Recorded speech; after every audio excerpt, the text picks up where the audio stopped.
Nandito na naman tayo. Yun nga, may palaro na naman ako ngayon. Magpustahan yung dalawang mag-ina. Yung kasi yung biyenan ko kasi, ganito kasi yun. Yung biyenan ko kasi, ayaw niya maniwala. Yung cellphone ng mister ko, pag nilagay sa tubig, hindi masisira.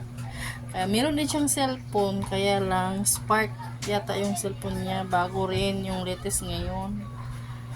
Yung cellphone din ng asawa ko, Honor X9C. So ang sabi ng biyanan ko, hindi daw totoo.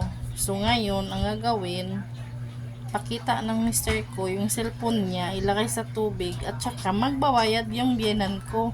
Alam niyo, napakakuripot ng biyanan ko, kahit 100. Hirap hingiin sa kanya. Alam nyo na kasi senior na yung biyenan ko ngayon. Gagawin namin ng mister ko at ipakita sa kanya kung gaano katibay yung cellphone na Honor X9C. So ngayon, abangan nyo ang palaro kung gaano katotoo yung cellphone na X9C. Exciting to kasi ayaw talaga maniwala ng biyenan ko. Kaya abangan nyo, maganda talaga to.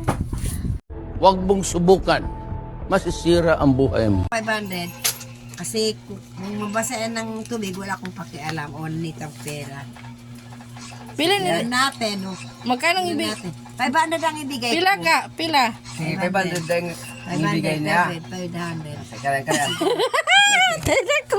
1, 2, 3, 4, 5. O, sige. Yan. Lala.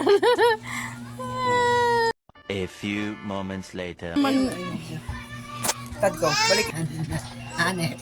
Sige na. Dito ka. Dito na ako. Nalubat ko na. Lubat? Mo sa lubat. Maingat din anak mo.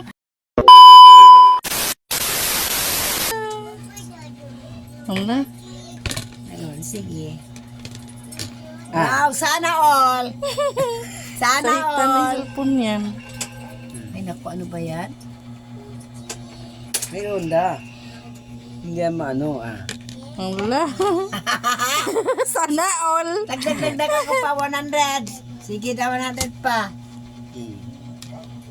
Huwag lang ihagis. Pag sa tubig, okay yan. Okay na. Sana all. Ang cellphone, meron tayong 600 peso. Sana.